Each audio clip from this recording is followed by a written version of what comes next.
Hello दोस्तों, ये question देखते हैं। इसमें अगर आप देखोगे ना तो इसमें ये वाला जो स्टेटमेंट है इसमें बहुत सारे लोगों को दिक्कतें हो रही हैं कि ये स्टेटमेंट ट्रू होना चाहिए था, ठीक है। लेकिन जो आईएससी ने अपना आंसर जो रिलीज किया है उसमें इसको इन्होंने फॉल्स बताया है, ठीक है। तो वीडियो में देखिए कि क्यों ये स्टेटमेंट आइदर ट्रू होगा या फॉल्स होगा, ठीक है। तो वीडियो में पूरे लास्ट तक बने रहिएगा। अब देखिए, ये क्वेश्चन अगर देखें तो दो स्टेटमेंट दिया हुआ है और दोनों में पूछा जा रहा है कि कौन सा ऑप्शन करेक्ट है, ठीक है। पहला क्या है कि soil particle formed by mechanical weathering and close to their origin are generally sub rounded. इस स्टेटमेंट को अगर देखेंगे ना तो ये पॉइंट को गौर कीजिए, ये क्या लिखा हुआ है, क्लोज टू द ओरिजिन, ठीक है। मतलब जहां पे मैकेनिकल वेदरिंग हुआ है वो वहीं का वहीं रह गया है, ठीक है। तो आपको पता है कि जब भी मैकेनिकल वेदरिंग होगा, ठीक है, तो जो पार्टिकल का फॉर्मेशन होता है मैकेनिकल वेदरिंग के कारण वो कैसा पार्टिकल होता है, एंगुलर पार्टिकल होता है, ठीक है।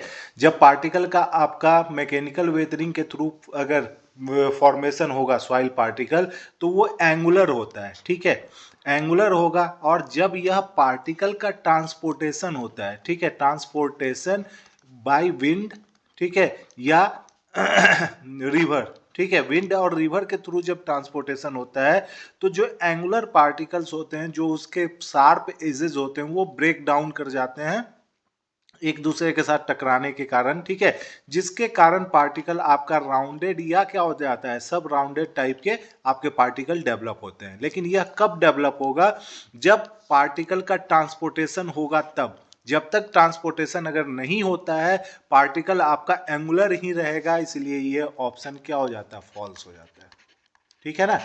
जब तक सॉइल का क्या होगा, ट्रांसपोर्टेशन नहीं होगा, ठीक है ना, तब तक पार्टिकल एंगुलर ही रहने वाला है। अगर ट्रांसपोर्टेशन होगा तो जो एंगुलर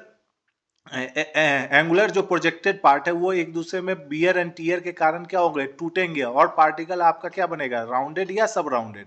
लेकिन जब तक पार्टिकल का ट्रांसपोर्टेशन हुआ ही नहीं, क्योंकि यहाँ पे लिखा हुआ है close to their origin, origin जहां पे टूटा है वहीं पे है, इसका मतलब ट्रांसपोर्टेशन नहीं हुआ है। इसका मतलब क्या होगा कि पार्टिकल अभी एंगुलर होंगे, ठीक है, पार्टिकल क्या होंगे, दिस इज नॉट सब राउंडेड, दिस इज एंगुलर, ठीक है, एंगुलर होंगे, ठीक है। इसलिए फर्स्ट ऑप्शन क्या है, फॉल्स है। Activity of the clay physically signifies it swelling potential. Yes, ये सही बात है, क्योंकि अगर आप एक्टिविटी को ध्यान दिए होंगे तो उसमें आता है क्या, परसेंटेज फाइनर देन 2 माइक्रोन, ठीक है। उसमें एक टर्म आता है आपका परसेंटेज फाइनर देन 2 माइक्रोन। इसका मतलब मेनली वो क्या बताना चाह रहा है, क्ले का फ्रैक्शन को बताना चाह रहा है। और स्वेलिंग पोटेंशियल आपको पता है कि मोरिलोनाइट के कारण होता है, जो कि मेनली क्ले में प्रेजेंट होता है, ठीक है। तो ऑब्वियस ही बात है, जब एक्टिविटी होगा मतलब क्ले होगा, जब क्ले होगा तो स्वेलिंग पोटेंशियल होगा। इसका मतलब ये स्टेटमेंट क्या हो जाता है, आपका ट्रू हो जाता है। तो आप यहां देखेंगे कि P क्या है आपका फॉल्स और Q क्या है आपका true. So option D will be the correct answer. Option D क्या हो जाएगा, इसका करेक्ट हो जाएगा, ठीक है। तो ये ध्यान रखिएगा आप लोग।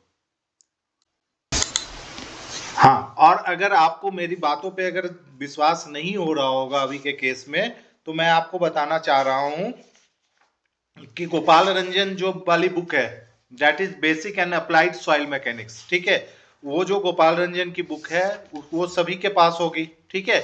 उसमें केवल आप चले जाइए ग्रेन शेप में, ठीक है, चैप्टर आपका 2, चैप्टर 2, ठीक है, दैट इज आपका सॉलिड वाटर एयर रिलेशनशिप, ठीक है, एयर रिलेशनशिप वाला जो चैप्टर है उसमें जाइए। उसमें 2.8 जो सब हेडिंग है that is grain shape, grain shape, ठीक है। ग्रेन शेप में आप एक बार जो है ना जाके पढ़िएगा बल्कि ग्रेन के बारे में, ठीक है, बल्कि ग्रेन्स के बारे में आप पढ़िएगा। वहां पे ये साफ लिखा हुआ है, वर्ड बाय वर्ड ये चीज लिखी हुई है, ठीक है, वर्ड बाय वर्ड ये चीजें लिखी हुई हैं, तो आपको वहां से पता चल जाएगा, ठीक है। तो आप पता कर लेंगे कि क्यों मैं ये चीज बोल रहा हूं कि ये स्टेटमेंट आपका फॉल्स है, ठीक है। धन्यवाद।